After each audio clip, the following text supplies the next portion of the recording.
Hi, we're continuing on with our book, The Wild Robot Escapes. The last thing that happened was that an airship with Recco robots came to the park. The Reccos came out, and they're looking for Roz, and they're trying to find her location signal. But that's exactly what they took out so she could escape from the farm. So let's see what happens next. This is chapter 76, The Morning. A steady stream of foot traffic was flowing past the park that morning. Several pairs of eyes noticed a Rosin robot running out from the trees. They watched as she looked around and then started marching along the sidewalk with the rest of the crowd. Roz had lost the Reccos back in the woods, but she knew they wouldn't stop searching for her. She needed to blend in with the normal robots on the street. So, when she came upon a work crew marching toward a construction site, she tried to join the end of the line. But the crew immediately halted and turned to face her. Our robot stepped backwards, away from the crew, and bumped into a young woman. "I'm sorry," said Roz, gently grasping the woman's shoulder. "Get your hands off me! Whose robot is this? There's something wrong with her!" Everyone stopped and stared. Humans pointed. Automobiles slowed. There were whispers about a defective robot on the loose. And then the white triangular airship appeared. It floated out from between tall buildings and headed for our robot. Roz lurched forward and backward again and again, trying to think of a plan, until a voice suddenly squawked behind her. "Follow us, Mama!" Brightbill and Strutter swooped past, and the robot went racing after them. She wove through the crowd, sprinted down streets, and leaped across intersections. Horns blared, and humans screamed, and robots shuffled out of the way. The birds made one last turn and fluttered into a narrow side street. A group of tomcats were there, lurking in the shadows. They crouched and licked their lips and dreamed of feasting on the goose and the pigeon. Then the robot came stomping up, and the cats hissed and scattered in every direction. Strutter pointed to a heavy circular panel set in the pavement and said, "Lift that up." Roz lifted up the panel. Beneath it was a ladder that descended into the deep, dark hole. "Climb down there," said Strutter. "A friend of mine is expecting you." The robot looked from the pigeon to the goose. "Do what she says, Ma," cried Brightbill. "There's no time to waste." "But how will I find you again?" said Roz. "Just go!" And this is the deep, dark hole with the ladder. What do you guys think is down there? Chapter 77, The Underground. Our robot was standing in a long, shadowy tunnel. Murky water trickled along the floor, and sour smells filled the air. Roz was below ground in the city sewers. There was a squeak, and the robot's headlights flashed onto a crack in the wall. A rat's pointy face poked out. "You must be Roz," said the rat, wiggling his nose. "I hear you're in trouble." "That is correct," said the robot. "I need to get as far from here as possible." "I know where to take you," said the rat, and he started scampering down the tunnel. The rat knew the sewers better than anyone, but his short legs couldn't carry him very fast, so Roz carried him. She scooped him up and plopped him onto her shoulder, then said, "Tell me where to run." With the rat squeaking directions in her ear, Roz stomped deeper into the underground. She splashed down side tunnels, crawled through narrow passageways, carefully crossed subway tracks. Occasionally they came upon cavernous chambers. Most of the chambers were empty, but some contained jumbles of pipes. The rat would scurry across the damp, dirty floor while the robot climbed the pipes as if they were trees. Mechanical sounds echoed out from some of the tunnels. Robot crews were hard at work. They spent their lives laboring below the city. Many excuse me.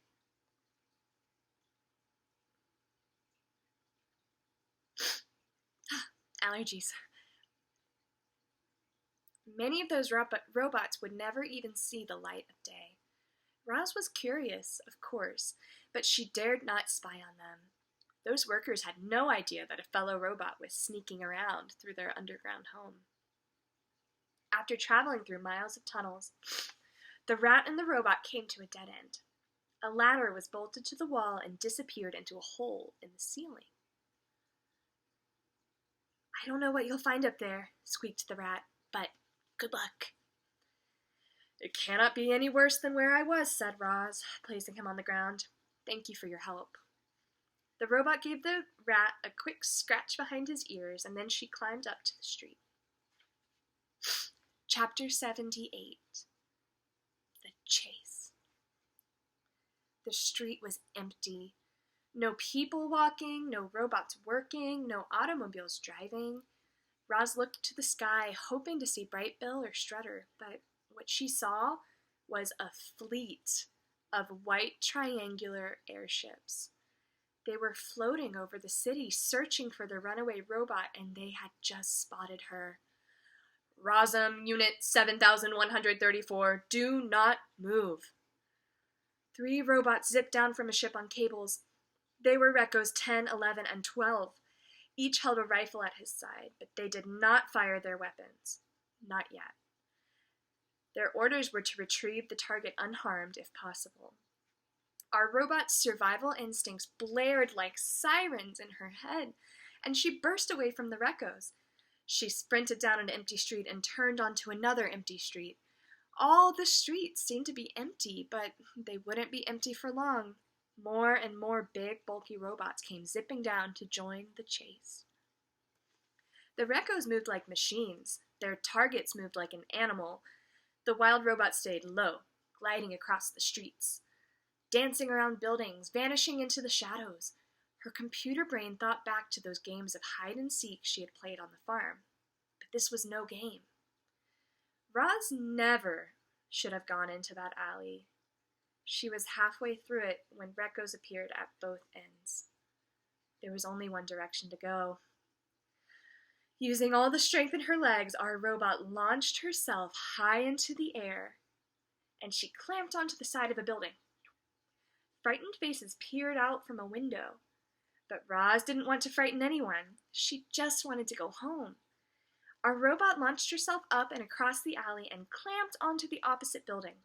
Back and forth she went, leaping between the buildings, climbing higher and higher, until she landed on a flat, lofty rooftop. The sky was filled with white airships. All at once the ships turned toward Roz. Their engines buzzed as they closed in on our robot, but then came a strange swishing noise. Pigeons! Hundreds of them!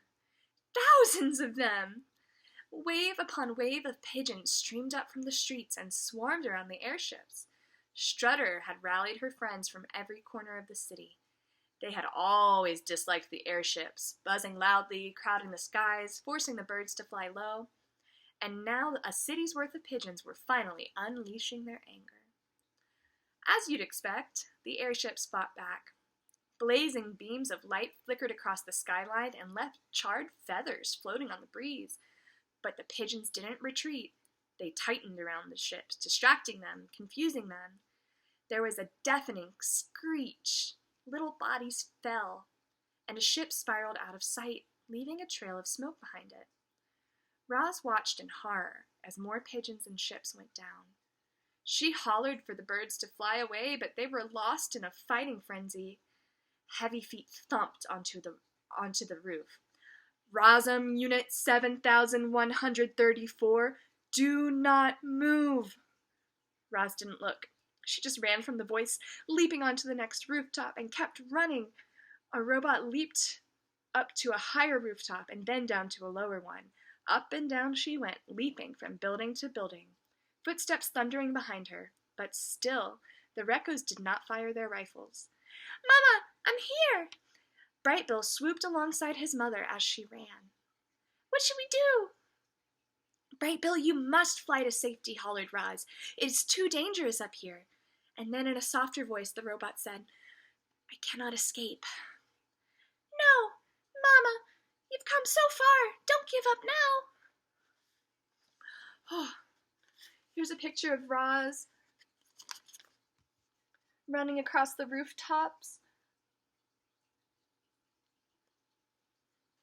This is a very suspenseful scene. But Roz was finished running.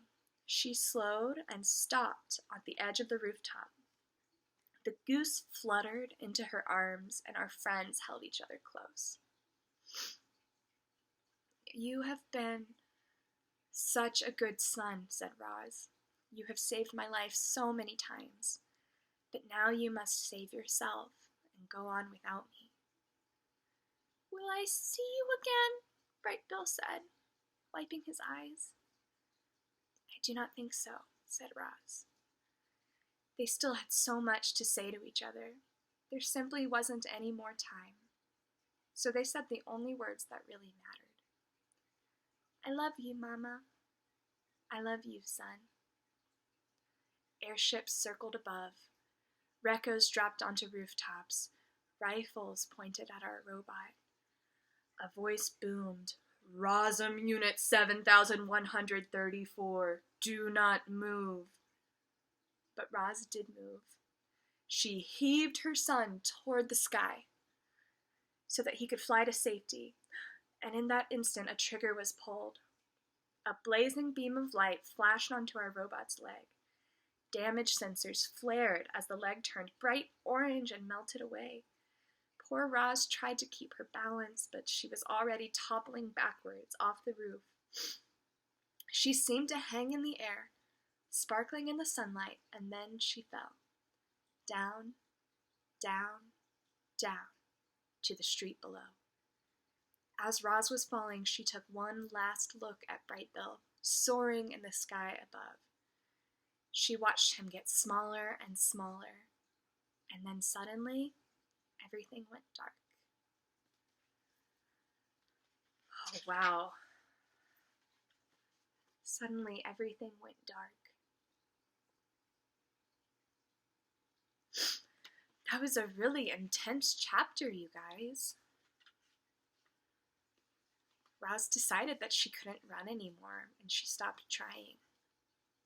But she made sure that Bright Bill could get away. And as Bright Bill got smaller and smaller in the sky, that meant that he was getting further and further away. I'm just going to check in with myself for a second there. I feel a little bit like I have tingles on my skin, and I feel kind of like heavy right in here. That lets me know that my body, my heart is feeling sadness and the heaviness of that scene. I'm really glad they were able to tell each other they loved each other. And I'm really glad that Bright Bill was able to fly away.